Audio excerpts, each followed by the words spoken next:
Ele disse aquilo como quem comenta o clima, sem pausa, sem hesitar, sem o menor peso na voz. Meu filho. Meu único filho. Eu já tinha ouvido coisas duras na vida. Já tinham me chamado de muita coisa no canteiro de obras, no porto, na fábrica, em qualquer lugar onde precisei ralar para pagar contas e pôr comida na mesa. Mas nunca, nem quando fui demitido sem aviso aos 50, nem quando enterrei meu pai sozinho porque meu irmão fugiu da responsabilidade, nunca senti uma frase atravessar minha pele como aquela atravessou. Você é um fracassado. Nunca conquistou nada.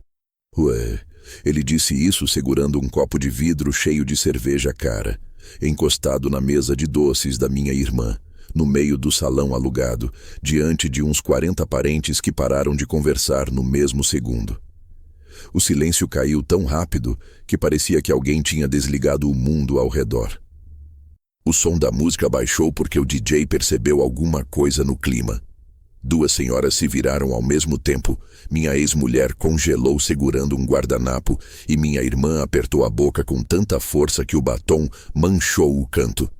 Eu fiquei parado a uns 5 metros dele, com um prato de salgado na mão, uma coxinha que eu não tinha nem chegado a morder. Ele me olhou como quem analisa um erro humano, uma peça que nasceu torta na fábrica. Minha família sempre achou que ele era brilhante, inteligente, articulado, o menino especial. Eu nunca discordei, nunca tive ciúme. Pelo contrário, trabalhei dobrado para que ele tivesse estudo, oportunidade, futuro. E agora o futuro estava ali, cuspindo na minha cara o rótulo que ele achava que eu merecia. Mas o que ninguém percebeu foi que eu não respirei fundo, não apertei o maxilar, não desviei o olhar. Eu só sorri. Um sorriso pequeno, discreto, quase imperceptível. O tipo de sorriso que você dá quando sabe algo que ninguém mais sabe. Algo que ainda não é o momento de revelar. Eu apenas sorri e desejei boa sorte. E esse foi o momento exato em que ele perdeu o controle da narrativa que achava que tinha sobre mim. Mas ninguém entendeu. Minha irmã cruzou o salão em segundos, segurou meu braço e perguntou se eu estava bem. Como se eu tivesse levado um soco. Talvez tivesse, só não do tipo que deixa roxo. Meu filho riu, um riso alto demais, um riso de quem espera aplauso da plateia, mas o salão estava quieto demais para isso. Ele levantou o copo e brindou ao próprio comentário, e alguns primos riram pelos cantos, daqueles risos desconfortáveis de quem quer se afastar da confusão, mas também não quer ser o primeiro a tomar partido. Eu apenas coloquei o prato na mesa e disse que ia pegar um ar lá fora. Ele ainda tentou completar a humilhação, me seguindo com a voz alta, dizendo que homem de verdade deixa algum legado, que homem de verdade não passa a vida inteira esperando que os outros resolvam as coisas por ele. Eu ouvi passos atrás de mim, ouvi minha irmã mandando ele parar, ouvi minha ex-mulher dizendo, Lucas, pelo amor de Deus. Mas continuei caminhando até a varanda dos fundos. Estava frio lá fora. O tipo de frio que limpa a mente. E quando eu apoiei as mãos no corrimão e senti o vento bater no rosto, percebi que, pela primeira vez em anos, eu não estava tremendo. Não estava abalado. Estava lúcido. Muito lúcido. Eu olhei para o céu, ouvi o barulho da festa voltando ao normal lá dentro e percebi que aquele momento, aquela frase, aquela humilhação pública, não tinha nascido ali. Não era obra de 5 segundos. Era fruto de anos. Anos de pequenas piadas, pequenos desprezos, pequenas correções que ele fazia na minha fala como se eu fosse analfabeto. Anos de olhares que diziam, você não entende nada disso. Anos de convites para eventos onde eu era empurrado para a ponta da mesa. E eu aceitei tudo calado, porque achei que era normal, porque achei que era uma fase. Porque achei que qualquer pai engole esse tipo de coisa de vez em quando. Mas ali, naquela varanda, pela primeira vez eu percebi que não era fase. Ele acreditava mesmo. Ele acreditava que eu era um ninguém, um peso morto, um homem que passou pela vida sem deixar nada. Ele acreditava nisso com tanta força que se sentia confortável o bastante para anunciar isso em voz alta, diante de toda a família, como se estivesse fazendo um serviço público. Eu fiquei ali parado por um tempo que não sei medir. Talvez 5 minutos. Talvez 15. Minha irmã apareceu atrás de mim, colocou um casaco nos meus ombros e pediu desculpas pelo que ele tinha dito. Ela estava constrangida, revoltada, envergonhada por mim. E eu agradeci, mas disse que estava tudo bem, porque estava mesmo. Ela me perguntou se eu queria ir embora. Eu respondi que ainda não. Ela disse que o Lucas tinha bebido um pouco demais. Eu disse que isso não era bebida, era caráter. Ela ficou em silêncio, e eu também. Quando voltei para o salão, ele não me olhou. Fingiu que não me viu. Continuou cercado dos amigos e dos primos mais jovens, rindo alto, contando algo que eu não me dei ao trabalho de ouvir. Mas eu vi algo ali. Vi o que ele não viu. Vi medo. Medo mascarado de arrogância. Vi o brilho nos olhos de alguém que precisava desesperadamente que todos acreditassem naquela versão dele sobre mim. Porque se alguém duvidasse, a imagem dele começaria a ruir. E talvez ele soubesse lá no fundo que eu tinha mais cartas na manga do que deixava transparecer. Eu me sentei sozinho numa mesa perto da parede e observei tudo sem pressa. O bolo, as conversas, as crianças correndo, minha ex-mulher evitando me encarar, meu filho fingindo que eu era invisível. A festa seguiu como se nada tivesse acontecido, mas o ar tinha mudado. Algumas pessoas me lançavam olhares curtos. Outras mudavam de assunto quando eu passava perto. Eu não estava com vergonha. Estava estudando, observando, anotando mentalmente cada reação. Não por rancor, mas por precisão. Porque eu sabia que aquela noite seria lembrada por muito tempo. Só não como meu filho imaginava. Quando decidi ir embora, já eram quase 11 da noite. Peguei meu casaco, cumprimentei minha irmã, agradeci novamente pela festa e caminhei até a porta principal. Eu sabia que meu filho estava me observando. Podia sentir os olhos dele. Talvez esperando que eu fizesse uma cena. Talvez esperando que eu explodisse. Mas quando cruzei a porta, eu o ouvi dizer baixinho, para quem estivesse perto o suficiente: "Aí vai o homem que nunca conquistou nada." Eu parei por meio segundo. Virei o rosto só o suficiente para mostrar que tinha ouvido e sorri. Um sorriso curto, calmo, quase educado. "Boa sorte, Lucas." Foi só isso. Boa sorte, porque ele iria precisar, muito mais do que imaginava. O que ninguém naquela festa sabia, e o que ele descobriria apenas uma semana depois, era que tudo o que ele achava que sabia sobre mim estava errado. Completamente errado. E aquela frase, aquela humilhação pública, tinha acabado de abrir a porta para a verdade que eu escondi durante décadas. A verdade que mudaria tudo. A verdade que o faria entender, tarde demais, que o milionário da história nunca foi ele. Quando deixei a festa naquela noite, caminhei até o carro devagar, como quem tenta contar os próprios passos para manter o controle. O estacionamento estava quase vazio e a luz dos postes fazia sombras longas no asfalto. Sentei no banco do motorista, mas não liguei o carro. Fiquei olhando para minhas próprias mãos apoiadas no volante, mãos marcadas de décadas de trabalho, calos antigos que nunca desapareceram, cicatrizes que carregavam histórias que Lucas jamais quis ouvir. E foi ali, dentro daquele carro silencioso, que me dei conta de algo que me atingiu como um estalo.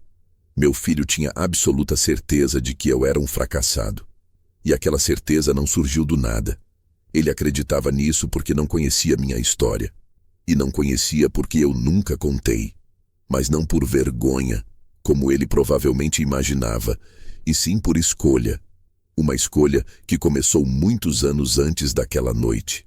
Eu cresci numa casa pequena demais, com um pai que falava pouco e uma mãe que trabalhava até as mãos tremerem.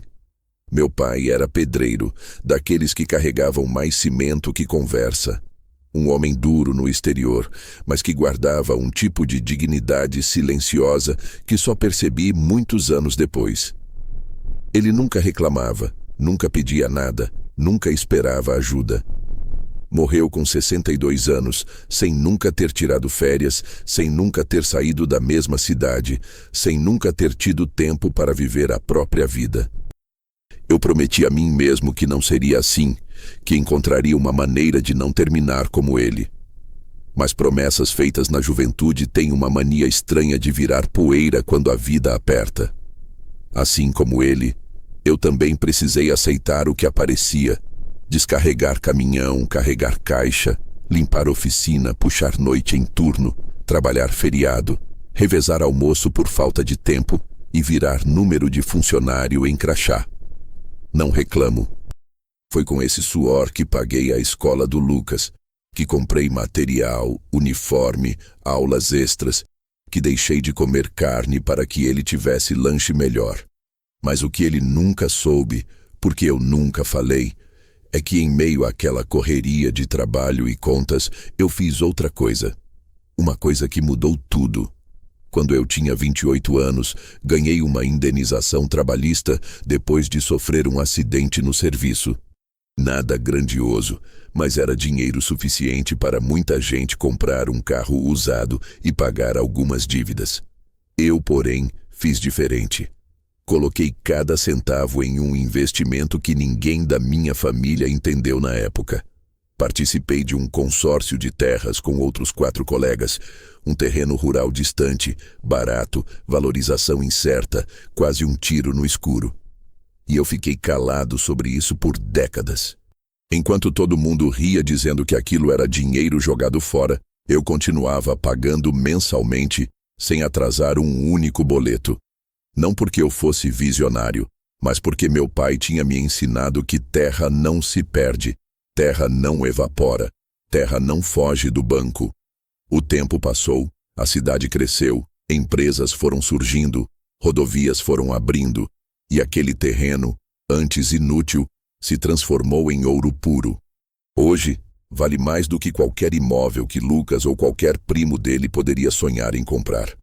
A primeira vez que fui procurado por uma incorporadora, achei que era golpe. A segunda vez também. Só quando a terceira empresa apareceu com um contrato impresso e números que me fizeram tremer é que percebi o que eu tinha guardado. Não contei para ninguém. Nem para a mãe do Lucas, nem para meu irmão, nem para minha irmã. Apenas coloquei o documento dentro do cofre do banco e aprendi a sorrir em silêncio. Não era ignorância minha, como alguns poderiam dizer. Era estratégia. Era proteção.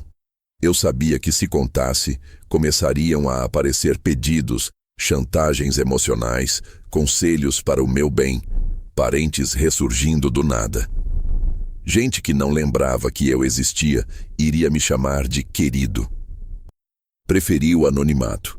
Preferi que todos achassem que eu era apenas mais um trabalhador comum, que não tinha nada na vida além de boletos pagos e dignidade simples. E por muitos anos, foi exatamente assim que me enxergaram. Inclusive Lucas. Ele cresceu acreditando que éramos pobres porque eu ganhava pouco. Ele nunca soube que eu ganhava mais do que dizia. Eu escondia dinheiro com medo de que sua mãe gastasse tudo, e ela gastaria, e com medo de que ele crescesse sem aprender o valor real das coisas. Quando ele fez 12 anos, compramos um videogame usado, e ele achou que eu tinha juntado moedas por meses para pagar. Na verdade, eu poderia ter comprado 2 novos à vista, mas escolhi não fazer isso. Escolhi que ele entendesse que nada vinha fácil. A vida inteira fiz escolhas assim. Escolhas que ele nunca compreendeu e que hoje distorce como se fossem falhas minhas. Também houve outra coisa que ele desconhece completamente. Minha participação minoritária numa pequena empresa de transporte que, ao longo de 17 anos, cresceu devagar, quase imperceptivelmente, até se tornar fornecedora de uma fábrica grande na região. Nunca precisei aparecer. Nunca precisei assumir cargo. Só assinei na época como sócio silencioso e continuei vivendo como se nada tivesse mudado. Os dividendos que recebo todo semestre são suficientes para manter qualquer pessoa de classe média confortável, mas eu raramente mexo neles. Entram e ficam lá, crescendo, rendendo, silenciosos como eu. Lucas acha que eu vivo apenas com a aposentadoria e algumas economias. Ele acha isso porque nunca parou para perguntar, para ouvir, para entender. Porque em algum ponto da vida, ele concluiu que sabia tudo sobre mim, quando na verdade não sabia absolutamente nada. E aí, sentado no carro naquela noite, percebi que talvez a maior ironia da minha vida fosse justamente essa. Eu tinha vivido anos segurando uma verdade enorme, pesada, valiosa, não para me proteger da maldade do mundo, mas para proteger meu filho dele mesmo. Eu queria que Lucas construísse seu próprio caminho, que tivesse fome, ambição, responsabilidade. Eu queria que ele crescesse sabendo que o valor de um homem não está no dinheiro, mas no que ele constrói para os outros. Porém, o tiro saiu pela culatra. Quanto mais eu tentava ensiná-lo a ser humilde, mais soberba ele criava. Quanto mais eu escondia o que tinha, mais ele acreditava que eu não tinha nada. E quanto mais eu calava, mais ele se sentia no direito de falar. Falar sobre mim, sobre meu passado, sobre meu valor. Eu liguei o carro, enfim, depois de quase 20 minutos parado. Mas antes de colocar a marcha, algo me atravessou como uma lâmina lenta e fria. A certeza de que aquela humilhação pública era o começo de algo. Não um ciclo de dor, como seria para muitos pais, mas um ciclo de revelação. Porque Lucas, com todas aquelas palavras violentas, tinha acabado de abrir a porta para uma verdade que eu havia trancado por tanto tempo, que tinha esquecido como era pesada. E agora, pela primeira vez, eu senti vontade de deixá-la sair. Não por vingança, não por orgulho, mas porque aquela noite me ensinou algo brutal. Meu silêncio estava sendo interpretado como fraqueza, quando na verdade era exatamente o contrário. Eu saí do estacionamento devagar, dirigindo como quem carrega um segredo dentro do bolso.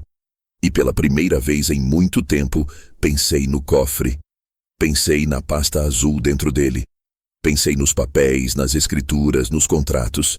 Pensei no testamento que eu ainda não tinha assinado. E sorri sozinho dentro do carro. Um sorriso que não era de alegria nem de maldade, mas de compreensão. Lucas achava que me conhecia. Lucas achava que eu era pequeno. Mas isso duraria pouco. Muito pouco. Porque ele estava prestes a descobrir exatamente quem eu era.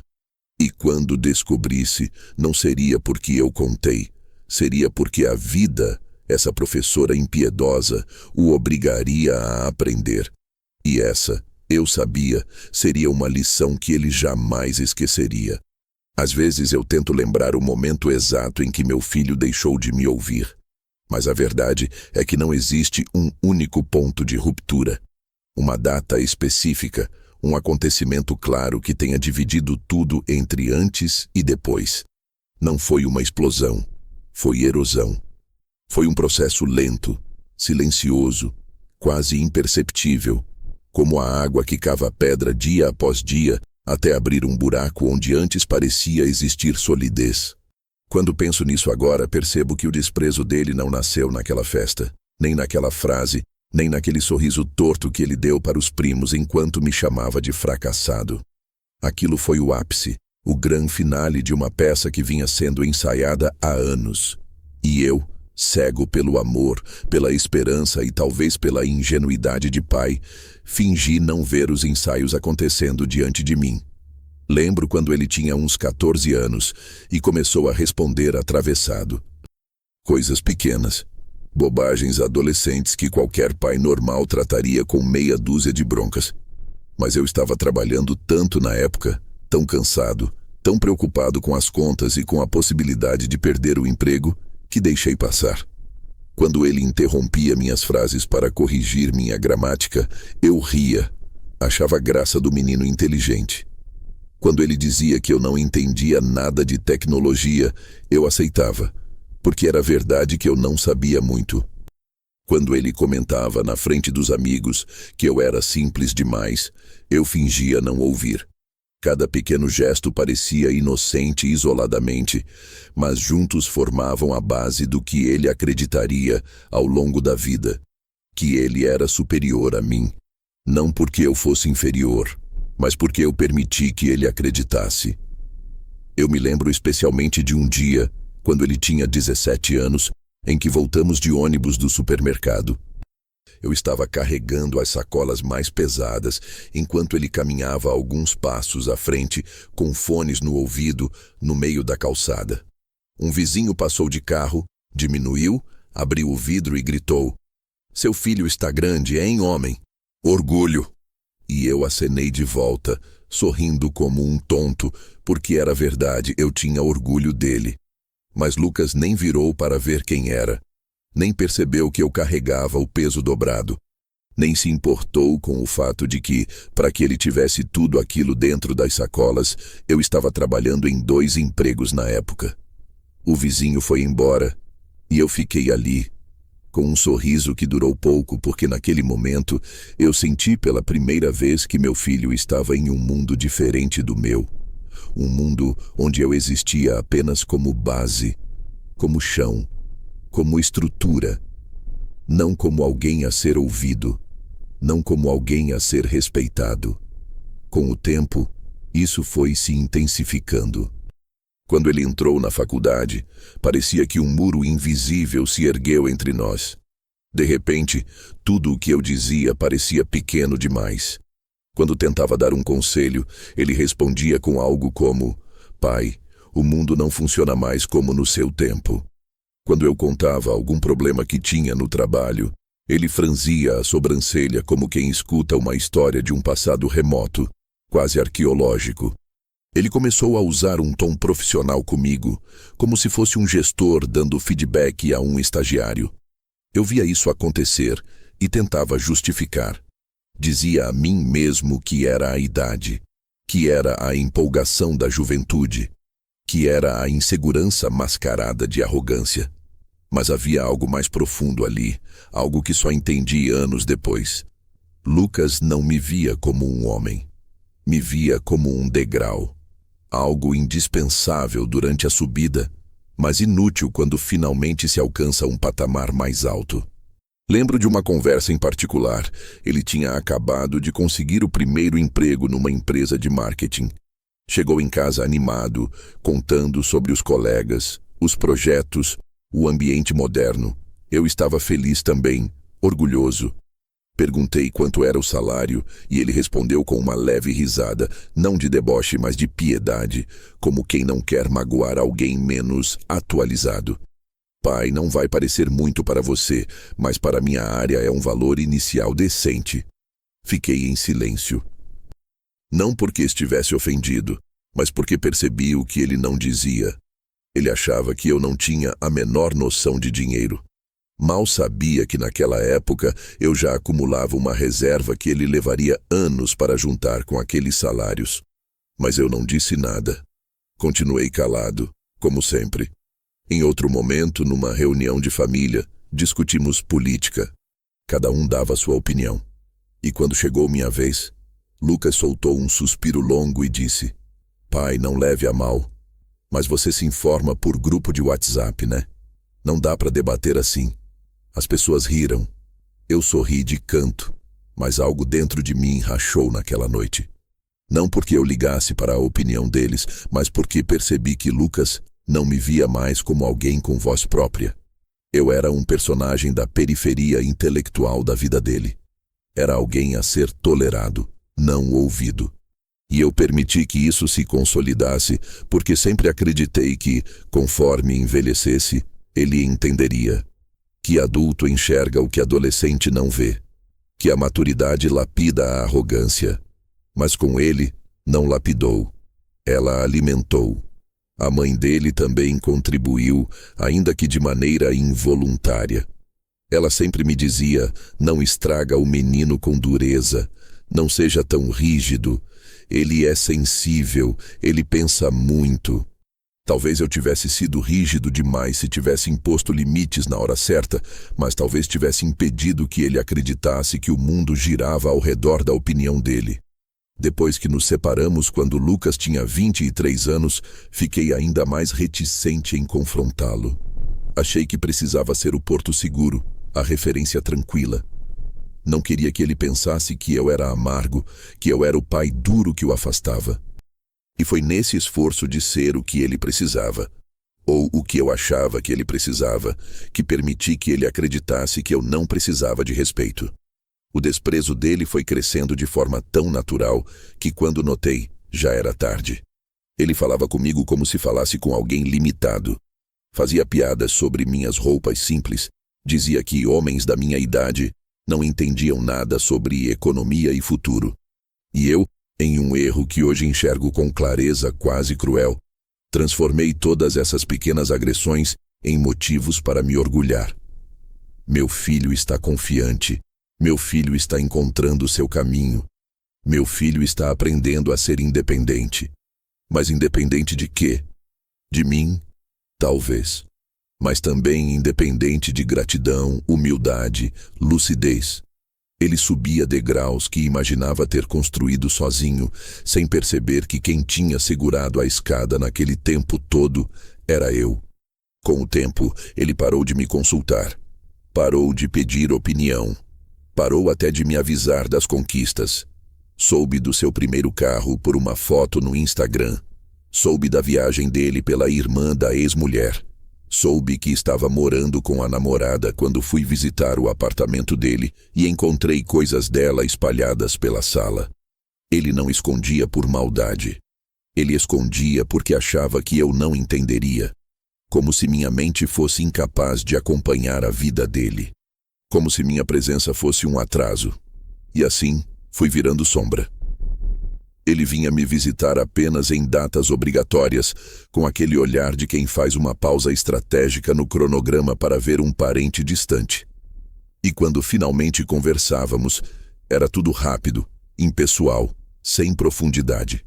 Ele falava sobre investimentos modernos, sobre startups, sobre criptomoedas, e eu ouvia em silêncio porque não cabia ali interrompê-lo para dizer que eu tinha mais dinheiro guardado que muitos gestores de fundos que ele idolatrava.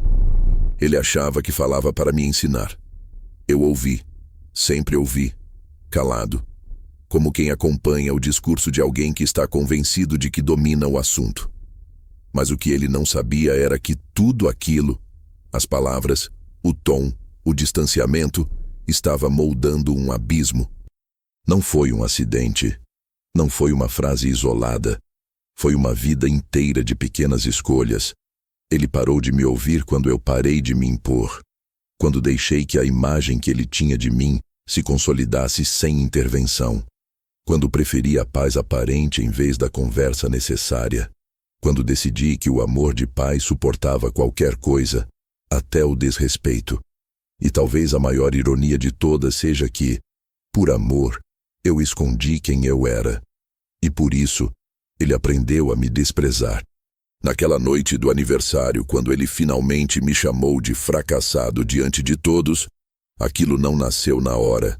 Era só a primeira vez que ele disse em voz alta o que já pensava há anos.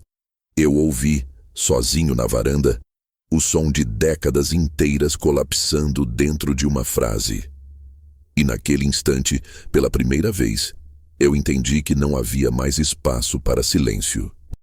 A vida inteira eu tinha guardado minhas conquistas para protegê-lo da soberba, mas agora percebia que o silêncio só tinha alimentado a fera.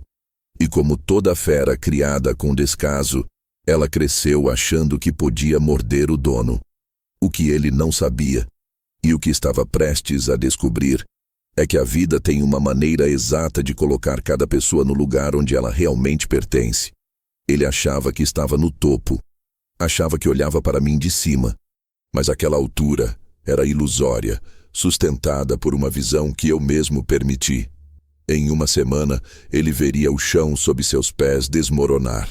E só então, finalmente, perceberia que nunca soube quem eu era. Nunca soube do que eu era capaz. Nunca soube que o homem que ele chamava de fracassado havia construído uma vida que ele jamais teria. Em breve, não por vingança, mas pela simples revelação dos fatos, o mundo real se apresentaria. E então sim, Lucas aprenderia. Não do jeito que eu queria, mas do jeito que a vida decidiu ensinar. Quando acordei no dia seguinte à festa, ainda sentia um peso estranho nos ombros, como se a noite anterior tivesse deixado um resíduo que não saía com banho, café ou distração. Não era tristeza, nem raiva, nem vergonha. Era algo mais profundo, uma espécie de exaustão silenciosa, como se a parte de mim que ainda esperava que meu filho um dia me enxergasse de verdade, tivesse finalmente morrido. Levantei devagar, sentei na beira da cama, apoiei as mãos nos joelhos e fiquei ali por alguns minutos, respirando fundo, olhando para o chão como quem tenta enxergar vida nos cacos invisíveis. Tudo o que ele disse na festa ecoava na minha mente, mas não como uma agressão, e sim como uma confirmação. Eu percebia agora que Lucas não tropeçou em uma infelicidade. Ele não se confundiu. Não perdeu a cabeça. Ele apenas disse em voz alta aquilo que já repetia para si mesmo há anos. Você é um fracassado, nunca conquistou nada. A frase estava ali inteira, intacta, como um corte preciso feito por alguém que sabe exatamente onde atingir. Coloquei água no fogo para o café e, enquanto esperava, apoiei as mãos na pia e fiquei olhando meu reflexo no vidro escurecido do micro-ondas. Me vi cansado, com mais cabelos brancos do que eu lembrava, mas também vi algo que não estava lá há tempos. Firmeza. Uma firmeza antiga, enterrada sob anos de humildade, esforço e silêncio. Quando o café ficou pronto, sentei à mesa e fiz algo que não fazia desde que Lucas era criança.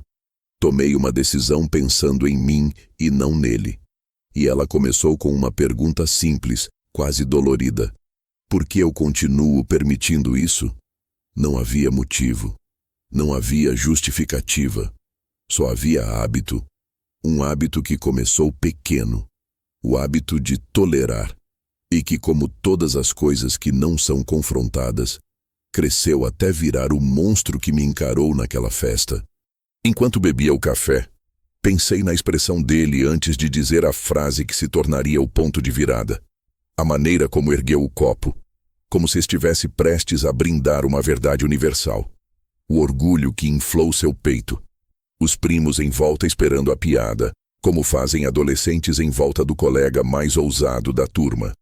A família inteira rindo no começo, porque o humor sempre encontra vítimas fáceis, principalmente quando a vítima é silenciosa. Lembrei do exato segundo em que a sala amorteceu a respiração. Aquele instante em que a frase perdeu o tom de piada e se tornou flecha. Aquele segundo em que até quem me achava simples demais entendeu que Lucas tinha cruzado um limite invisível. Não vi ninguém defendendo.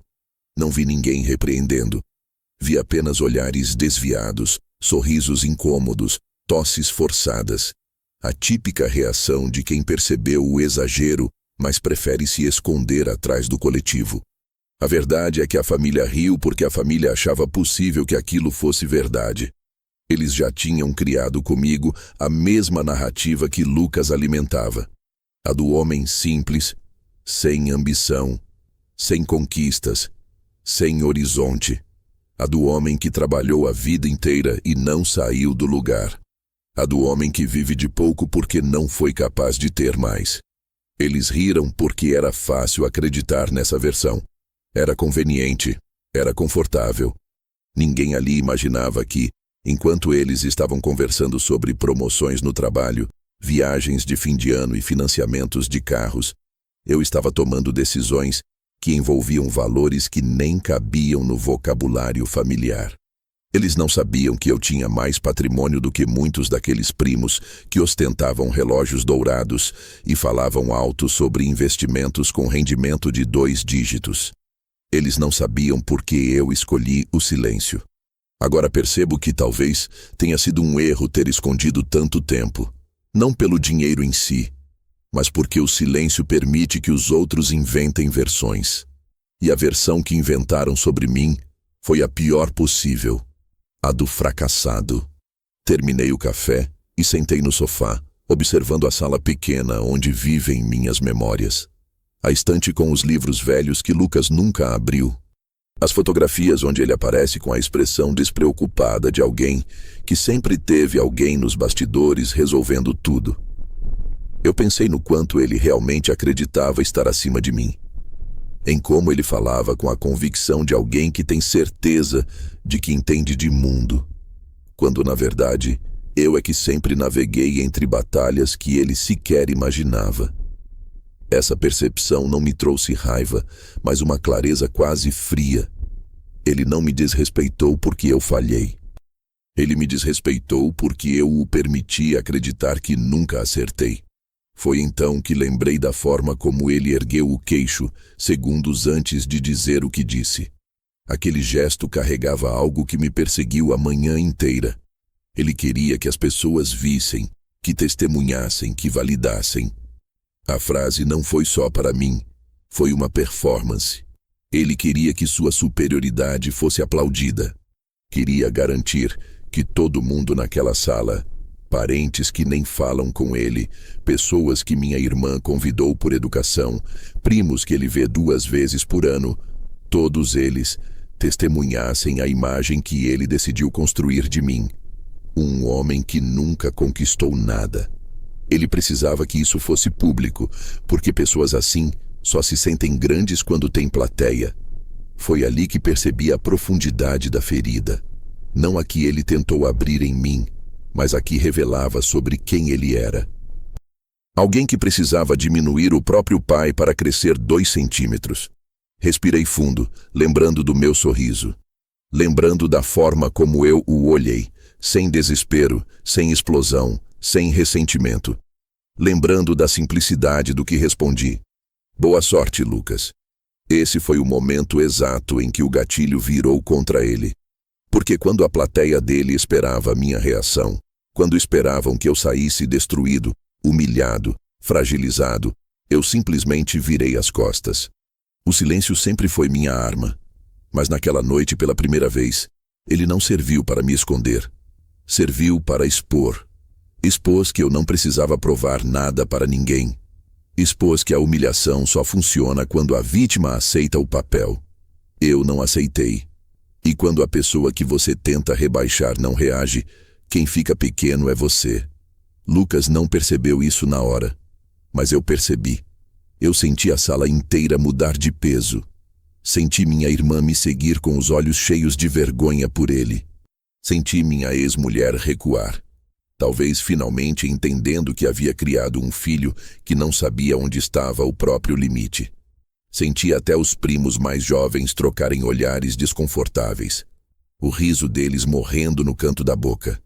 Enquanto eles tentavam preencher o silêncio com piadas forçadas, Lucas insistia em continuar falando, talvez tentando reanimar a plateia que tinha acabado de perder. Mas ninguém ria mais. Ninguém endossava. Ele continuou sozinho, pendurado na própria arrogância, sem perceber que o gesto dele tinha produzido exatamente o oposto do que queria. Ele não me rebaixou. Ele se expôs.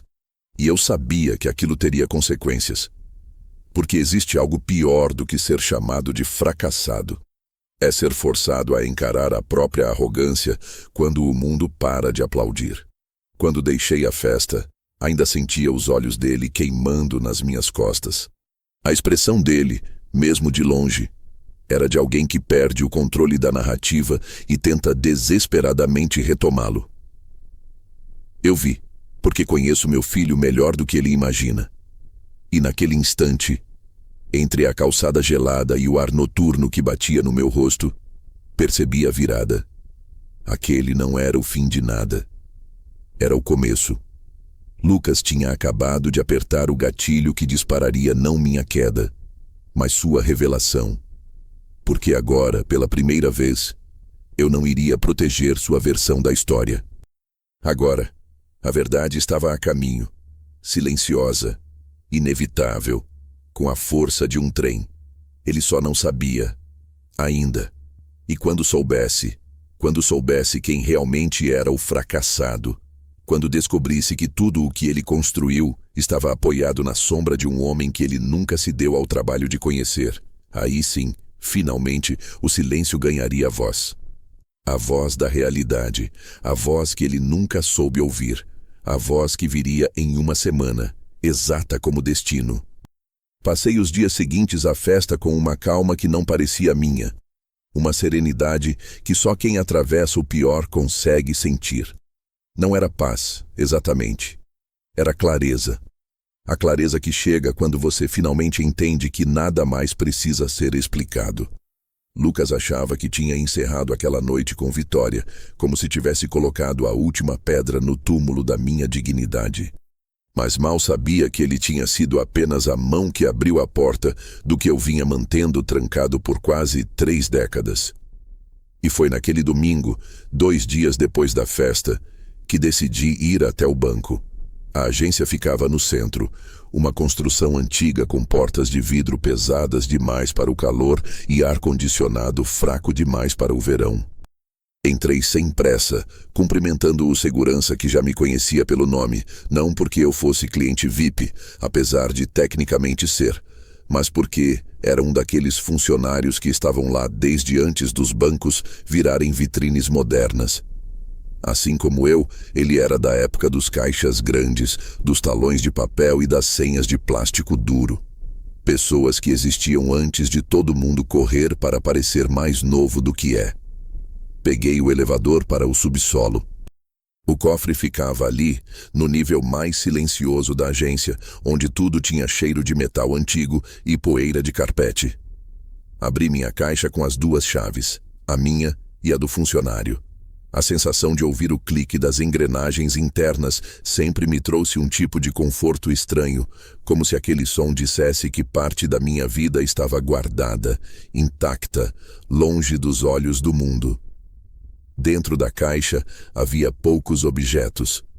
Uma pasta azul, alguns envelopes marrons, um pedaço de papel dobrado, a última carta que meu pai me deixou, e uma pequena caixa de metal que eu nunca abria. Quase tudo ali tinha mais valor emocional do que financeiro, exceto a pasta azul. Era ali que repousava a verdade. A versão da minha história que Lucas nunca conheceu. A versão que todos pensaram que eu não tinha. Peguei a pasta com cuidado como se fosse frágil, embora estivesse firme como o dia em que a comprei. Saí do banco e caminhei até o café da esquina, onde pedi um pingado e me sentei perto da janela. E ali, pela primeira vez em muito tempo, abri a pasta inteira. O primeiro documento era a escritura do terreno, aquele pedaço de terra que comprei quando era praticamente um garoto, tentando fingir para o mundo que tinha um plano, quando na verdade só tinha fé. Eu me lembro de ter segurado aquele papel pela primeira vez, anos atrás, com as mãos suadas e o coração acelerado, porque parte de mim não acreditava que tinha conseguido algo tão grande. Na época, ninguém entendeu. Hoje, era um dos terrenos mais valorizados da região. A segunda pilha de papéis era ainda mais importante. Contratos de participação na empresa de logística, assinados há quase 20 anos, com meu nome discreto entre 5 sócios. Um sócio silencioso. Um nome que não aparecia em reuniões, nem em fotos de inauguração, nem em matérias da imprensa. Mas um nome que recebia dividendos generosos, suficientes para manter qualquer um confortável para o resto da vida. Em seguida, tirei os extratos bancários mais recentes, números que fariam Lucas perder o ar por alguns segundos. Não eram centenas de milhões, não era riqueza obscena, mas era patrimônio suficiente para garantir tranquilidade por gerações. A última seção da pasta continha um arquivo importante. Minha minuta de testamento. Eu a revisava todo ano, ajustando valores, confirmando nomes. Lucas estava lá. Ou estava. E talvez aquele fosse o documento mais pesado de todos. Olhei a folha com atenção. Meu nome no topo, minha letra firme nas margens, pequenas anotações que eu havia feito ao longo dos anos. E ali estava, Lucas como beneficiário principal. Ele herdaria a casa, o terreno, a renda da empresa e metade do que estivesse investido. Lembrei da primeira vez que escrevi aquilo, achando que estava tomando a melhor decisão do mundo. Achando que estava garantindo o futuro do meu filho, protegendo-o de situações difíceis, dando a ele uma base sólida para construir sua vida. Eu só não sabia que estava regando uma planta que cresceria torta, alimentada por ingratidão e soberba. Nunca pensei em tirá-lo do testamento antes. Nunca. Por pior que fosse o comportamento dele, ainda acreditava que estava apenas atravessando fases. Que todo jovem é arrogante. Que com o tempo ele compreenderia.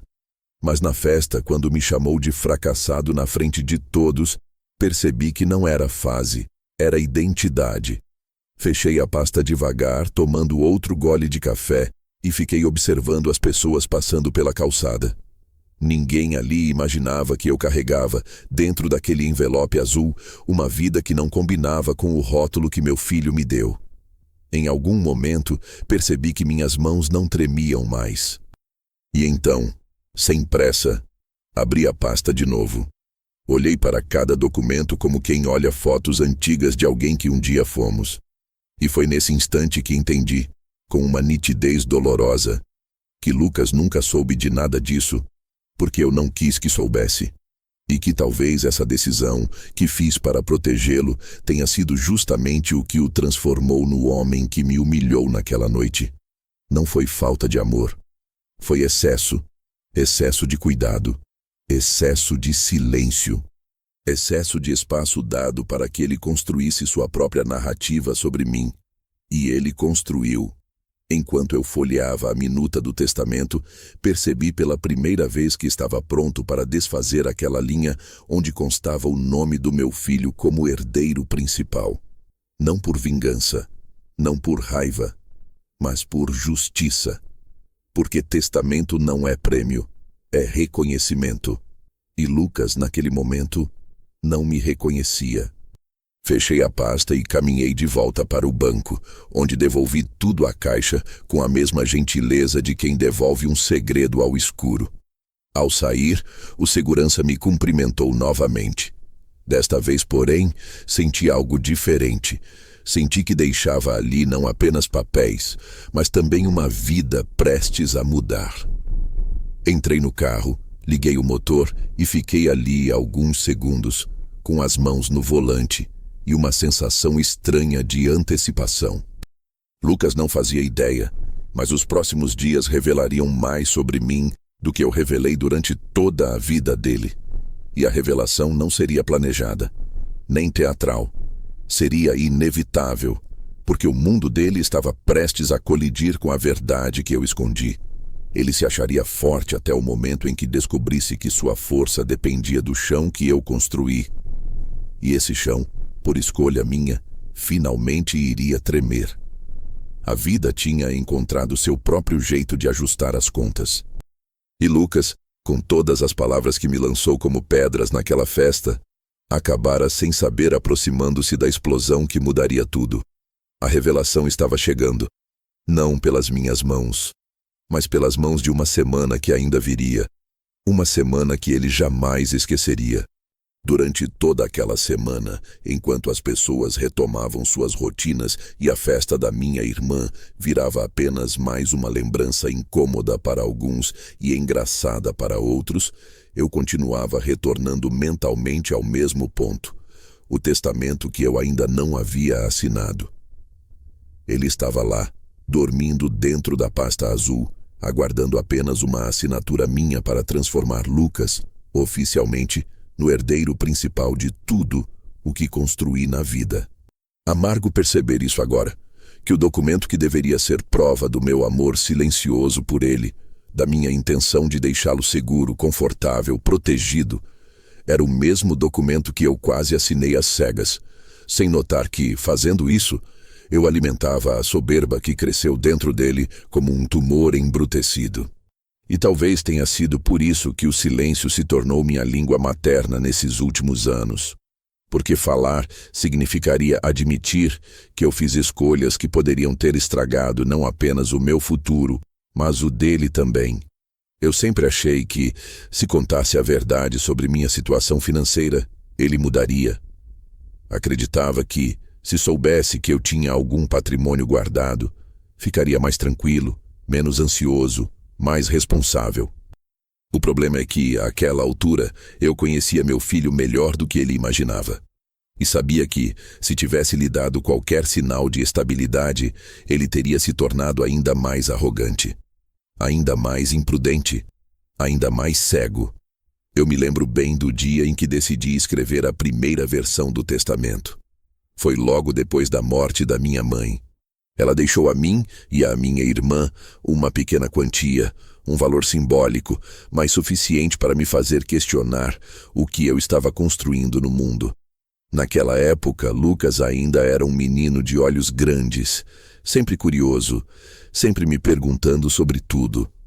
Eu o via brincar no quintal com uma bola velha, chutando com força e pensava: ele merece mais do que isso, ele merece uma vida melhor do que a minha. Então, sentei à mesa da cozinha com uma caneca de café e uma caneta azul e esbocei aquela primeira versão em um papel simples, sem formalidade, só organizando as ideias. Naquele primeiro rascunho, eu deixava tudo para ele. Absolutamente tudo. Confiava que um dia ele saberia honrar aquilo. Mas conforme o tempo passou, percebi que estava preparando a herança para alguém que não fazia a mínima ideia do que sacrifício significava. Ao longo dos anos, atualizei o documento diversas vezes, sempre ajustando conforme as mudanças da vida.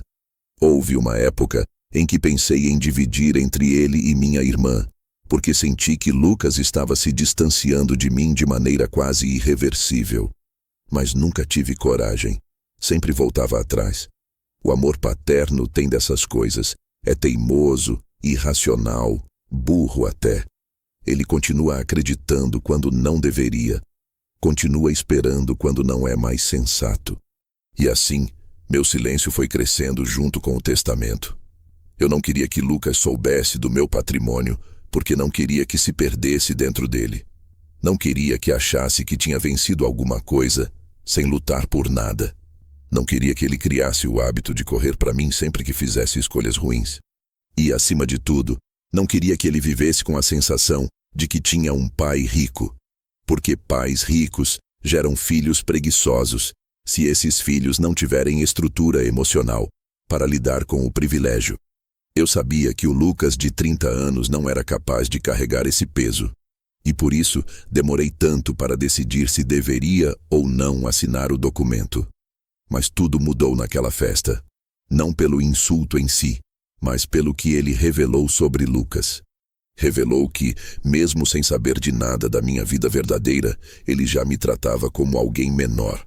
Revelou que me via como um fracassado, mesmo tendo crescido sustentado pelo sacrifício que fiz. Revelou que para ele eu sempre seria o pai que não alcançou, não conquistou, não venceu. E se ele pensava assim agora, imagine quando soubesse que eu tinha construído algo grande. Ele não me veria como inspiração. Ele me veria como escada, e usaria essa escada até quebrar meus degraus. Foi no meio dessa reflexão que decidi revisitar cada detalhe da pasta azul.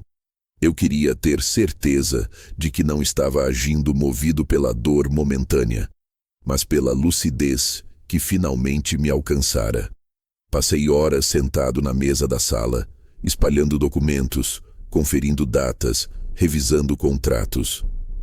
Li cada linha do testamento como quem lê a confissão de alguém que já não reconhece. E quanto mais eu lia, mais sentia que algo estava errado não nele, mas em mim. Porque aquele testamento não era sobre Lucas. Era sobre o pai que eu achava que deveria ser. O pai que tenta compensar a ausência emocional com bens materiais. O pai que tenta se desculpar por não ter tido tempo suficiente, oferecendo o que o tempo não pode comprar. Era o testamento de um homem que sentia culpa, não de um homem que sentia justiça. Fechei o documento e fiquei ali em silêncio, ouvindo o barulho distante dos carros passando na rua. E então, Com uma clareza quase dolorosa, percebi que o motivo real do meu silêncio ao longo de tantos anos não era proteger Lucas da soberba. Não era evitar que ele usasse meu dinheiro como bengala. Não era sequer por precaução. Era medo. Medo de que, se ele soubesse quem eu realmente era, se soubesse o que eu tinha construído, aquilo não aproximaria nós dois. Pelo contrário, eu tinha medo de perder o pouco de vínculo que ainda restava. Medo de que ele passasse a me ver apenas como uma carteira. E paradoxalmente foi justamente minha omissão, meu silêncio, meu segredo, que o transformou em alguém capaz de me dar as costas na frente de toda a família. A ironia é cruel. Escondi para não perder. Mas escondendo, perdi. Naquela noite antes de dormir, sentei na beira da cama e fiquei encarando o documento dobrado. Eu sabia que, se quisesse, poderia rasgá-lo, reescrevê-lo, mudar nomes, excluir. Mas não fiz nada. Não naquele momento. Porque, no fundo, eu sentia que a vida estava prestes a tomar a decisão por mim. A vida tem dessas ironias afiadas. Ela espera que você tome coragem para agir. Mas quando percebe que você hesita, ela empurra você com a força de um destino inevitável. E eu podia sentir esse empurrão se aproximando, cada vez mais. E ele chegaria, não pela minha mão, mas por um telefonema. Um telefonema que revelaria a Lucas, em questão de segundos, que aquele fracassado que ele humilhou no meio da festa tinha mais poder sobre a vida dele do que ele jamais imaginou. E que esse poder não vinha da riqueza, mas da verdade silenciosa que eu guardei por tantos anos.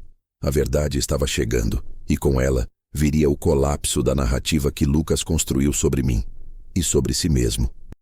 A semana avançou com a lentidão típica dos dias que carregam pendências silenciosas, como se o ar estivesse mais pesado e cada hora demorasse mais do que deveria para passar.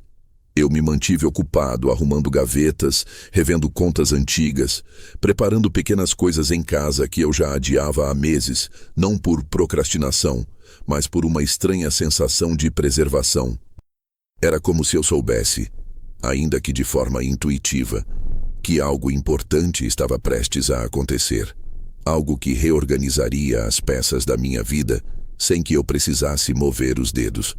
Tudo seguia rotineiro demais, como se a vida estivesse me dando um intervalo antes da tempestade. Um espaço para respirar antes que a verdade começasse finalmente a se revelar. E foi justamente quando essa tranquilidade parecia quase convincente que o telefone tocou. Era uma manhã de quarta-feira. Eu estava sentado na mesa da cozinha, lendo um jornal antigo, porque sempre preferi papel à luz agressiva do celular. O telefone fixo tocou. Quase ninguém ligava ali, exceto propaganda, cobranças de coisas que não eram minhas, e de vez em quando minha irmã perguntando se eu precisava de algo. Atendi sem pressa, esperando ouvir alguma gravação automática. Mas a voz do outro lado era humana, formal, treinada para parecer neutra. Bom dia, Sr. Álvaro. Aqui é o Matheus, gerente da agência Monte Azul. Desculpe incomodar. O tom era muito educado para ser propaganda, muito específico para ser engano.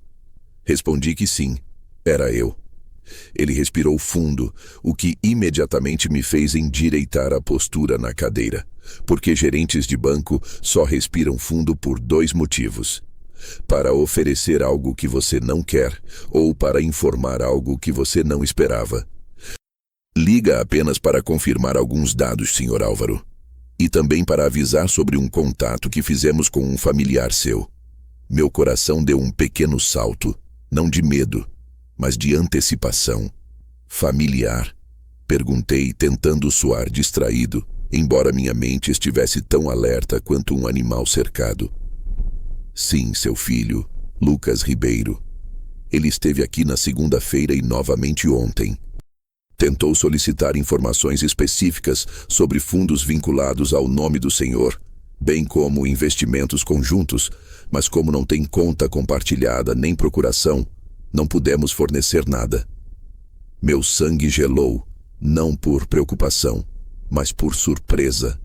Lucas no banco, Lucas fazendo perguntas sobre patrimônio. Lucas querendo informações sobre fundos que ele nem deveria saber que existiam. Tudo isso parecia improvável até demais. O gerente continuou. Ele insistiu bastante. Disse que precisava confirmar algumas coisas urgentes. Chegou a afirmar que havia sido informado de que o senhor planejava a liquidação de ativos. Quis saber valores. Tentou alegar parentesco de primeiro grau como justificativa legal. Eu quase ri. Claro, a arrogância dele não tinha limites. Achava que parentesco era senha, que sobrenome era chave mestra. O gerente então fez uma pausa calculada. Como não fornecemos nada, Sr. Álvaro, ele aparentemente tentou outra abordagem. Acessou dados sobre a família e encontrou o nome da empresa de logística onde o senhor é cotista. Hoje pela manhã, a empresa nos informou que ele entrou em contato direto tentando esclarecimentos. Senti a cadeira sob mim ficar mais firme, como se até ela tivesse entendido o peso daquela revelação. Lucas estava desesperado. Não era mera curiosidade. Não era acaso. Era desespero puro, movido por algum tipo de descoberta que eu ainda não sabia qual era.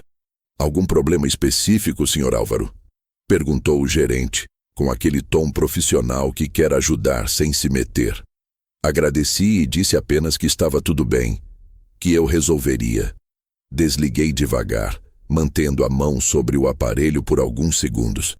E fiquei ali sentado, olhando para o espaço vazio da cozinha, sentindo a mudança acontecer dentro de mim, como quem sente a maré virar.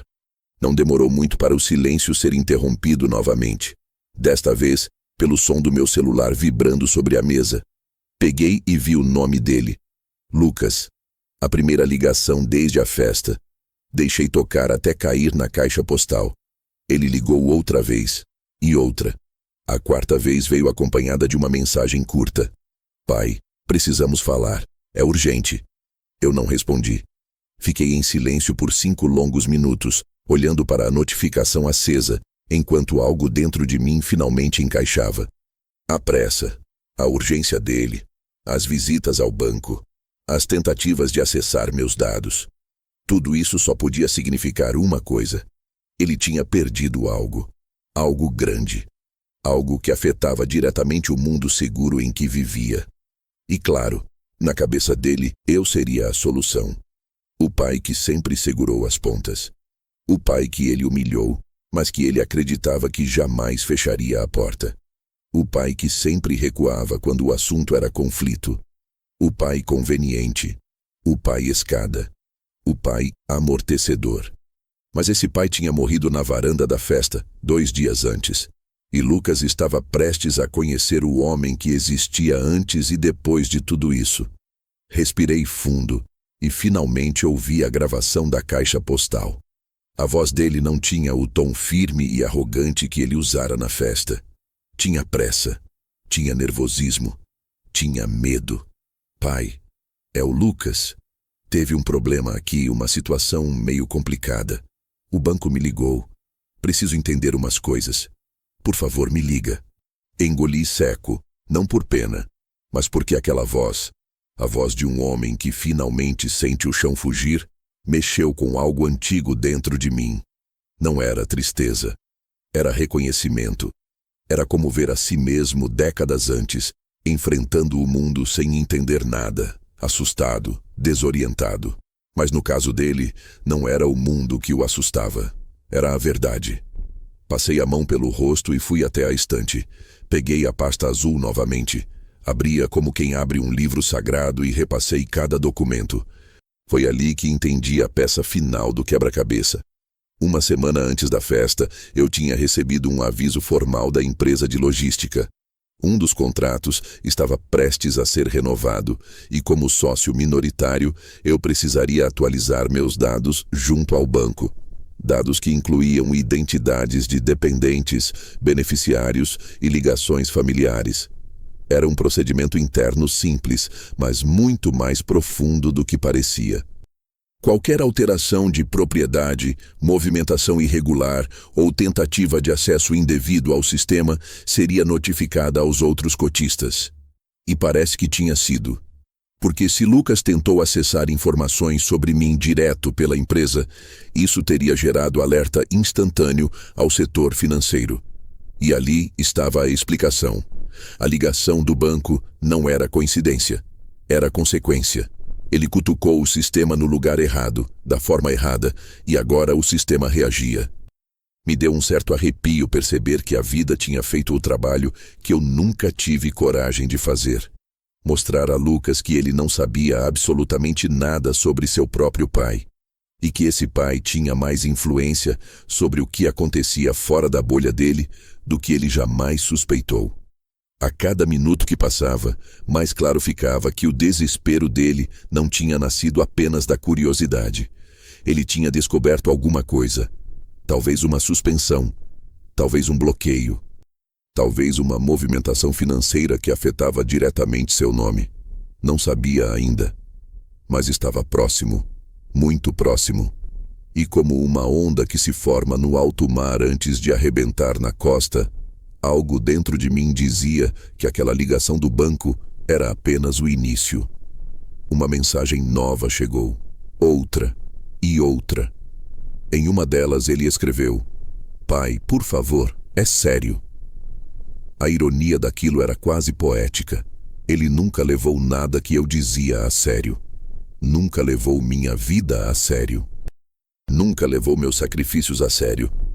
Mas agora, quando o mundo dele começava a ruir, tudo se tornava sério.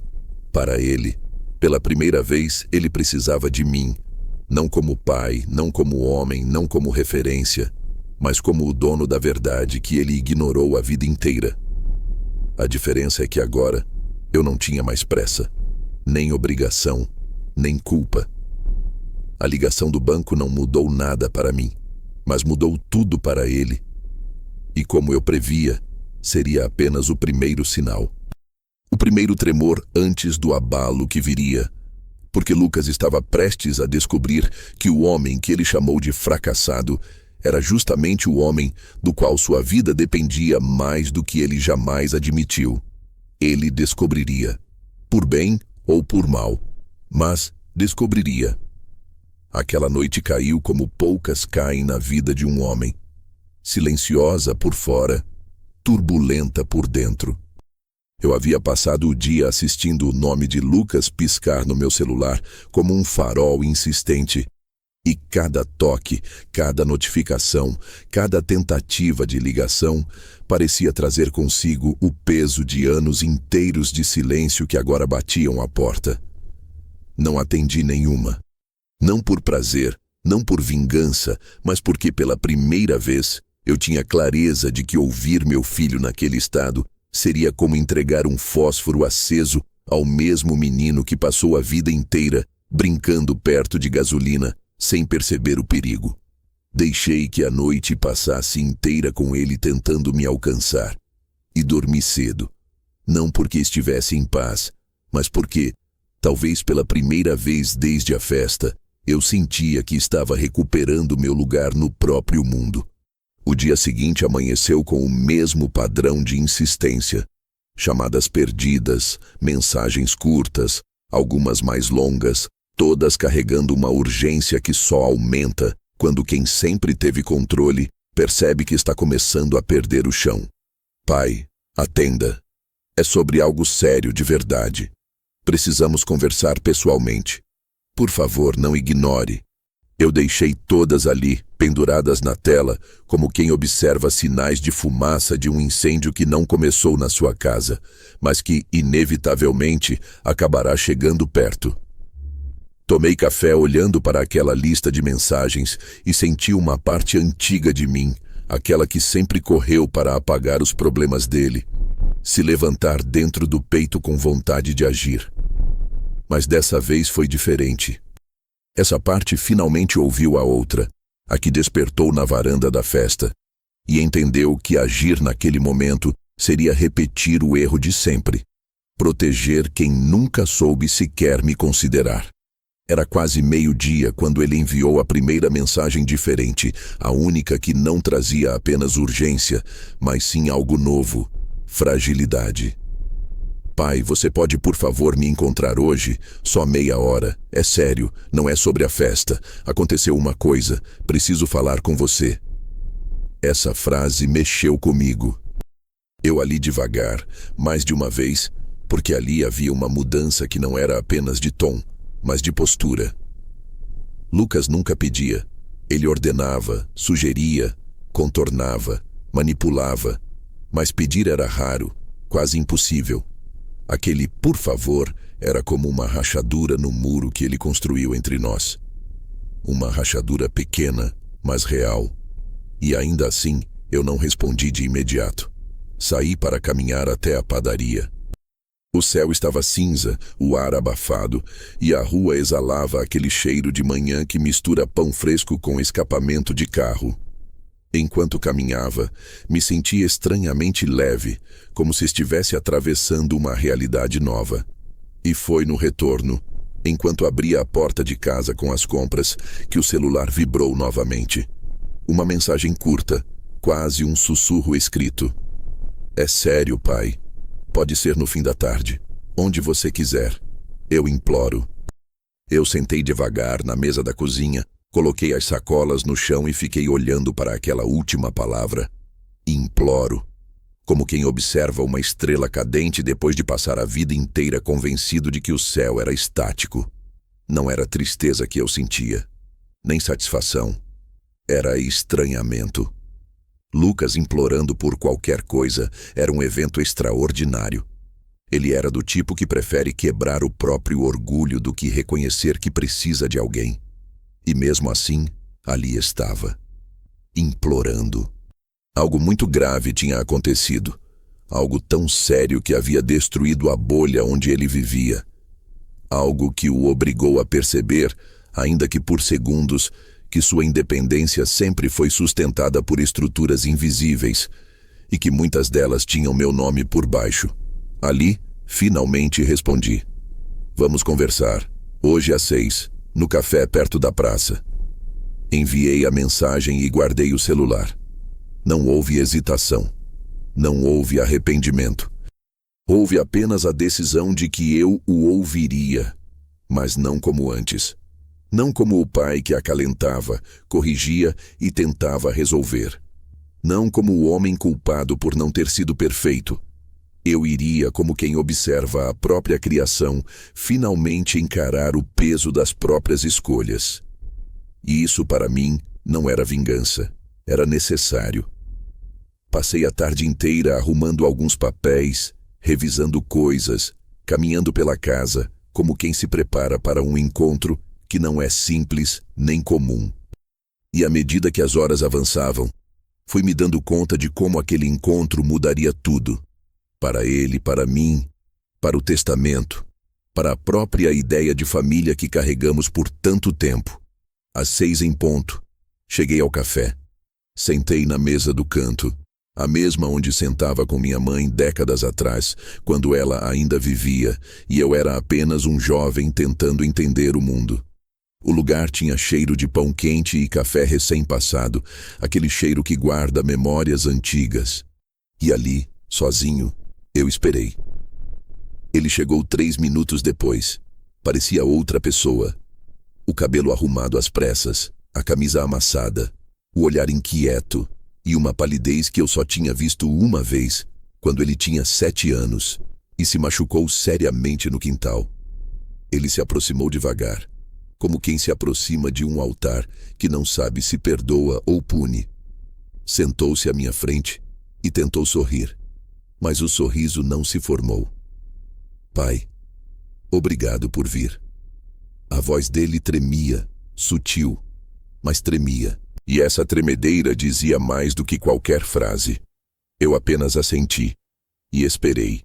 Ele respirou fundo, olhou para os lados como quem teme ser ouvido e então pousou as mãos sobre a mesa. As mãos dele estavam frias, as de um homem que finalmente entendeu que havia construído a própria vida com bases instáveis. Pai, Ele engoliu seco. Aconteceu um problema sério.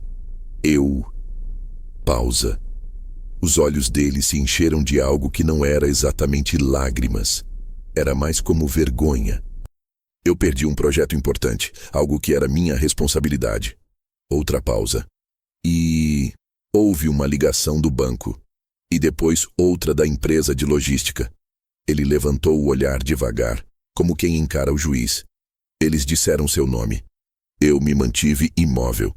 Disseram que você era cotista, que você tinha participação, que você tinha documentos vinculados. Pai, eu não fazia ideia, nada, absolutamente nada. Ele passou a mão no rosto nervoso.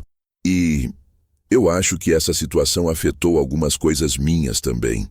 Meus dados foram bloqueados em alguns sistemas. Olhei para ele como quem olha para um estranho. E talvez ele fosse de fato um estranho para mim agora. A respiração dele estava pesada. Pai, por que você nunca me contou? Por que nunca disse que tinha essas coisas? Eu achei...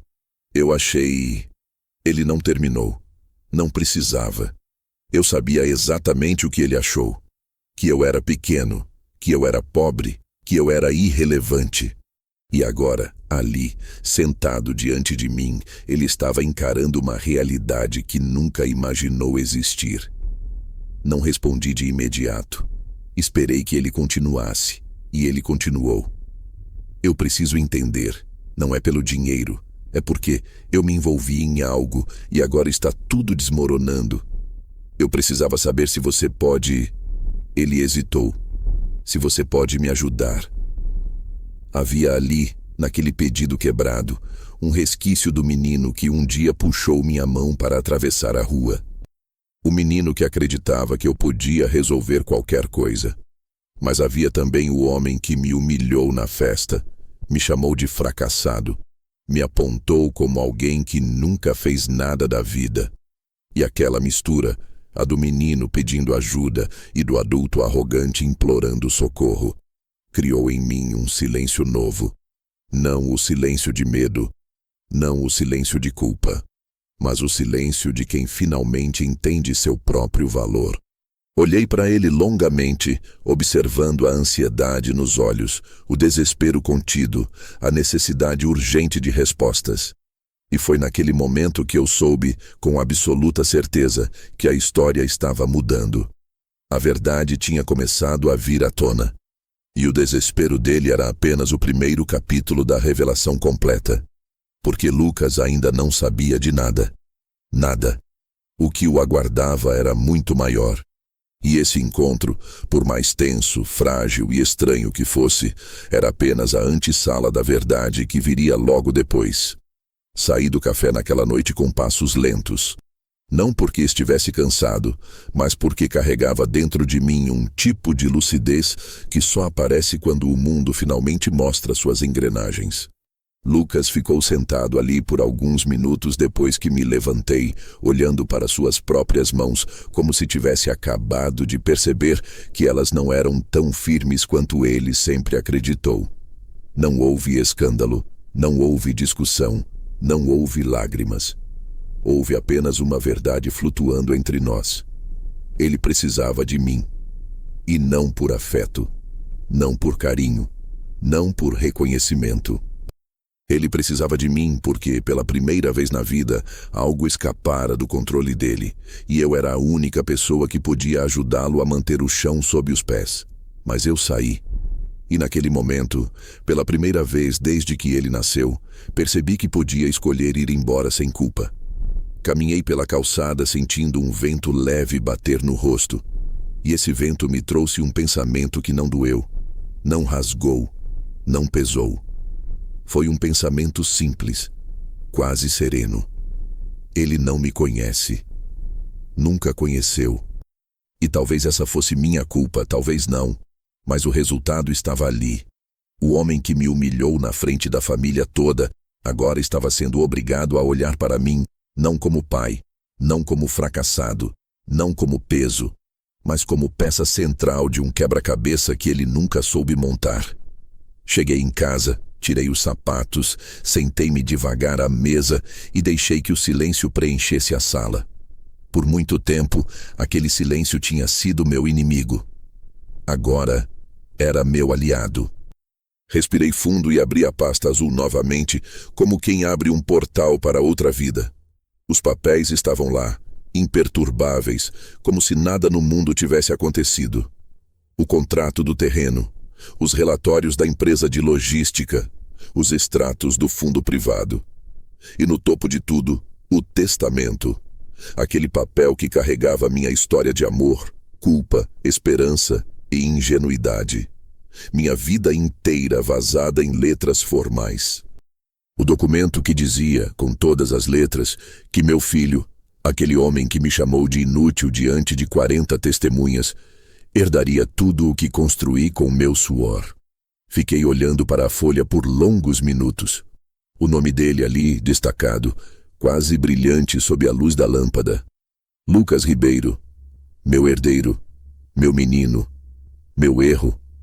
Não exatamente. Meu equívoco emocional, talvez.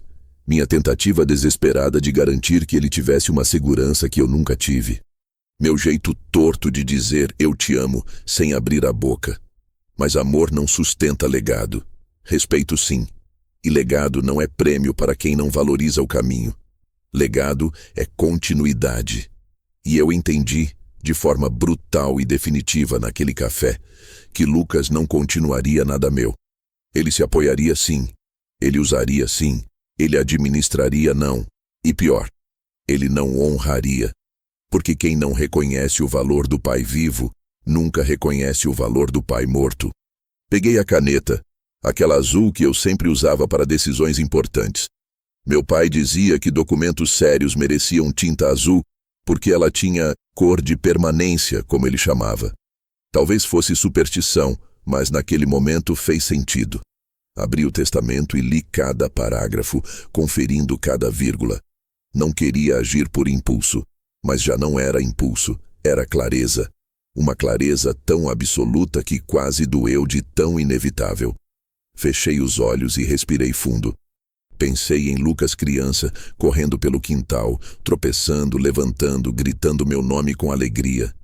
Pensei nele adolescente, rebelde, arrogante, competitivo.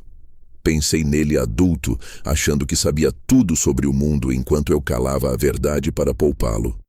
Pensei nele naquele dia da festa, soberbo, seguro, cruel. E pensei nele naquela cadeira do café, finalmente pequeno. Finalmente humano. Finalmente perdido. Quando abri os olhos, senti algo que não sentia havia décadas. Firmeza absoluta. Abri a última página do testamento, onde havia espaço para revisões. Peguei a caneta e comecei a escrever. A mão não tremeu. A letra saiu firme, curva, contínua, como se esperasse por esse momento desde o primeiro rascunho. Não escrevi nada motivado por rancor. Não escrevi nada para punir. Eu escrevi para corrigir o curso natural da vida, para permitir que a herança fosse para quem honraria, não para quem usaria como troféu. Risquei o nome dele como beneficiário principal. Risquei com cuidado, não com raiva. Como quem encerra uma página de um livro, não como quem rasga. Ajustei porcentagens, conferi dados, listei instituições que receberiam parte do patrimônio. Entidades que trabalham com educação técnica, orfanatos regionais, um abrigo de idosos. Instituições que transformam vidas, não egos.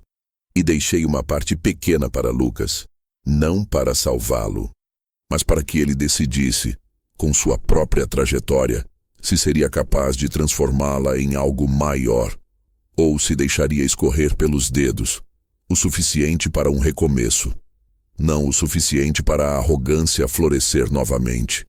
Quando terminei, assinei. Minha assinatura saiu limpa, alongada, firme. Quando vi meu nome ali, finalmente reconheci quem eu era. E talvez mais importante, quem eu não precisava mais tentar ser. Passei a mão pelo papel como quem abençoa algo. Não por orgulho, mas por encerramento. Era como se eu tivesse devolvido ao mundo a ordem que havia sido rompida quando Lucas começou a acreditar que eu era menor do que realmente sou. Fechei o testamento, coloquei tudo novamente na pasta e a deixei sobre a mesa. Senti uma leveza que não era alegria nem euforia, mas uma paz que nasce da responsabilidade cumprida, do dever terminado, de escolher o certo, não o confortável. Fui até a janela e observei a rua. As pessoas caminhando, os carros passando, vida se movendo sem saber que, dentro daquela casa, um ciclo inteiro acabava de se romper. E naquele instante, percebi algo que me atravessou com a delicadeza de uma navalha fina. Eu não tinha perdido um filho. Eu tinha perdido a ilusão de quem ele era. Mas isso, essa verdade crua, real, inescapável, abriu espaço para algo que demorou muito para nascer. Amor próprio. Não um amor egoísta, mas um amor que diz: eu existo, eu tenho valor, eu mereço respeito. Voltei à mesa e toquei a pasta azul mais uma vez. E então, pela primeira vez em décadas, falei em voz alta, ainda que baixinho: agora, estou pronto. Porque eu sabia que, em breve, Lucas descobriria o Novo Testamento. Descobriria a extensão do meu patrimônio. Descobriria minha posição na empresa. Descobriria o terreno. Descobriria tudo, mas principalmente descobriria quem eu realmente era. E quando esse momento chegasse, não seria minha voz dizendo nada. Seriam os fatos, a vida, as escolhas dele, as minhas. E ele finalmente entenderia que me chamar de fracassado naquela festa não foi apenas uma crueldade. Foi uma ignorância perigosa. Uma ignorância que ele mesmo teria que encarar. E eu estaria pronto. Seria apenas o início de um acerto de contas silencioso. Um acerto sem gritos, sem vingança explícita, sem espetáculo. Um acerto que viria na forma mais poderosa de todas: a verdade. Nos dias seguintes à assinatura do Novo Testamento, o mundo pareceu entrar em um silêncio peculiar, um silêncio não de ausência, mas de espera. Era como se a vida tivesse prendido a respiração ao meu redor, aguardando o momento exato em que todas as peças, cuidadosamente empurradas até ali, finalmente cairiam no tabuleiro. Eu continuei vivendo minha rotina simples: café na manhã, caminhada curta, algumas tarefas domésticas, leitura à tarde. Nada extraordinário aconteceu. Nada gritou, nada quebrou, nada explodiu. Mas eu sabia, eu sentia, que Lucas estava à beira do desmoronamento total, e a calmaria que eu vivia era apenas o intervalo entre a revelação e a consequência. O telefone parou de tocar com tanta frequência, como se ele finalmente tivesse entendido que eu não atenderia no momento em que ele queria. Mas mensagens continuavam chegando, espaçadas, cada vez mais tensas. Pai, eu realmente preciso entender o que está acontecendo. Por favor, me diga se posso te ver de novo. É sério, pai. Acho que estou envolvido em algo maior do que posso resolver sozinho. Era quase engraçado, mas não era. Era trágico. Era previsível. Era, acima de tudo, inevitável. Na sexta-feira, enquanto eu tomava café na varanda, o celular vibrou com um número desconhecido. Atendi sem pensar muito. A voz do outro lado era firme, profissional. Senhor Álvaro, aqui é a doutora Érica, advogada da empresa de logística Monte Azul. Meu sangue congelou por um instante, mas a respiração permaneceu firme. Ela pediu para confirmar minha identidade e, então, continuou. Seu filho entrou em contato novamente. Desta vez, tentando obter informações usando argumentos sobre parentesco e alegando necessidade financeira urgente. Tivemos que barrar novas tentativas. Ele mencionou seu nome especificamente como possível responsável por bloqueios. Achamos prudente avisá-lo. Agradeci, sem surpresas. Eu sabia que isso aconteceria. Mas ouvir assim, de forma tão objetiva, foi como ver a tempestade finalmente tocando o chão. Quando desliguei, fiquei olhando para a rua, tentando imaginar o que Lucas estaria fazendo naquele momento. Provavelmente andando de um lado para o outro, com o telefone na mão, tentando reverter algo que nem ele compreendia por completo. Não demorou muito para o inevitável acontecer. Às 3 da tarde, recebi uma mensagem curta. Pai, por favor, pode me ver agora? É urgente.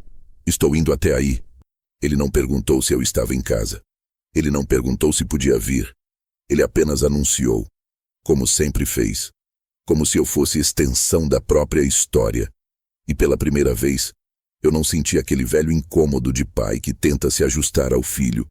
Eu senti outra coisa, senti que meu espaço estava finalmente sólido, senti que eu não precisava mais correr ou me esconder. Senti que ele estava vindo até mim pela primeira vez como um homem que precisa encarar o que fez, e não como alguém que vinha para recolher o que achava seu por direito. Sentei na sala e esperei. Não havia ansiedade, não havia medo, havia apenas um ciclo pronto para se fechar. O som da campainha veio alguns minutos depois, seco, urgente, como se a própria porta percebesse que havia algo maior do que o habitual acontecendo. Levantei-me devagar, fui até a entrada e abri. Lucas estava parado ali, pálido, o rosto cansado, o olhar desesperado como alguém que havia passado noites sem dormir. Ele não disse oi. Não perguntou se podia entrar. Apenas entrou. A mesma arrogância, mas agora revestida de desespero. Caminhou até o meio da sala e virou-se para mim com olhos vermelhos, como se tivesse tentado segurar o choro por mais tempo do que conseguia. Pai, eu realmente preciso entender. É sério. Está tudo desmoronando. Eu fechei a porta calmamente e o encarei por um longo momento. Ele parecia menor do que o homem que me afrontou na festa. Menor do que o adulto confiante do café. Menor do que eu já o vi em qualquer momento da vida. Era quase como se eu estivesse vendo o menino que um dia me pediu ajuda para montar um brinquedo. Mas agora ele não pedia ajuda para montar. Pedia ajuda para não cair. Ele continuou, as palavras tropeçando umas nas outras. Pai, o banco me ligou de novo. A empresa também. Tem coisas em seu nome que eu nunca soube. Coisas que de algum modo estão ligadas a mim. Me bloquearam em vários acessos, congelaram meu cartão corporativo. Eu perdi um contrato enorme. A empresa está ameaçando colocar a culpa em mim, porque alguém tentou acessar dados que eu não podia. E eu só queria saber o que está acontecendo. Ele respirou fundo, passou a mão no cabelo, caminhou 2 passos e depois parou, como se não soubesse onde colocar o próprio corpo. Porque você nunca me contou nada. A voz dele saiu quase como um sussurro quebrado. Por que eu tive que descobrir assim? Por que eu achava que você não tinha nada? Por que eu te tratei daquele jeito e ninguém me corrigiu?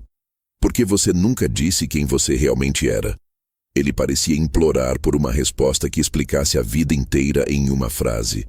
Mas não havia frase. Não havia resumo.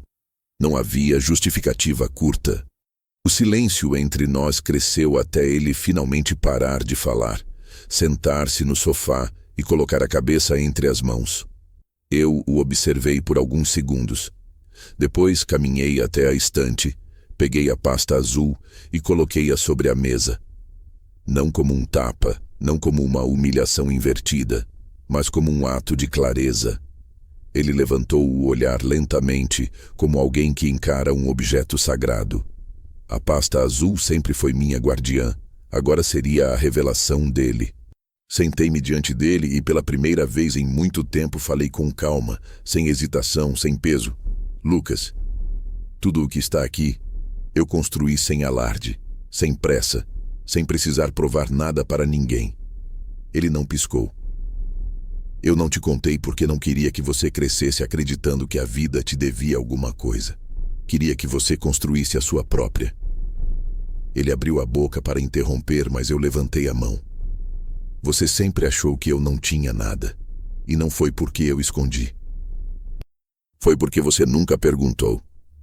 Ele engoliu seco, e esse engolir foi quase audível na sala silenciosa. Abri a pasta devagar. Coloquei diante dele a escritura do terreno. Depois os contratos da empresa. Depois, os extratos do fundo privado.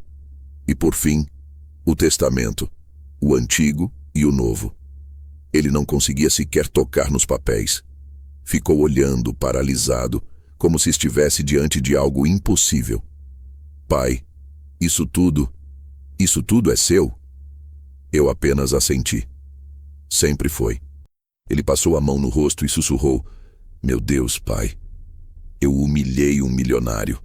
A frase caiu na sala como uma pedra lançada num lago sem fundo. Mas eu corrigi. Calmamente, firme. Você humilhou seu pai. Isso é pior.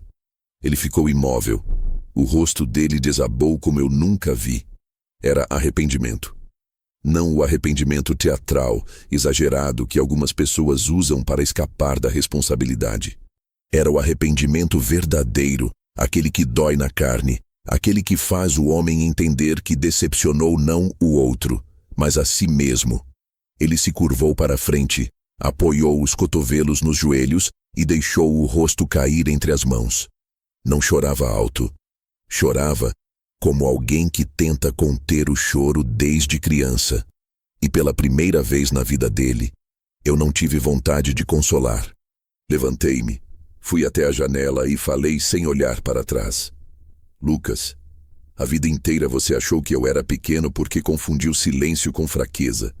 Mas nunca fui fraco. Só escolhi não gritar. Ele ficou quieto. Agora você sabe quem eu sou. Mas o mais importante não é isso. Virei-me para ele devagar. Agora você sabe quem você se tornou. Ele levantou o olhar. E aquele olhar não era mais arrogante, nem soberbo, nem defensivo. Era o olhar de um homem quebrado. Um homem que percebeu que construiu a própria identidade sobre areia. Um homem que finalmente entendeu que o fracassado não era eu. Aproximei-me da mesa, toquei a pasta azul e concluí, com a mesma calma que tive na varanda da festa. A partir de hoje, a sua vida não depende mais de mim. Ele fechou os olhos. Talvez pela primeira vez, entendeu o peso completo da verdade. E naquela sala simples, sem plateia, sem festa, sem risos, Lucas finalmente descobriu o que ignorou por tantos anos. Eu nunca precisei provar nada. O milionário era eu. O fracasso estava diante de mim. E embora ele não tenha dito, eu vi nos olhos dele que aquela era a primeira vez que me enxergava de verdade. Fim.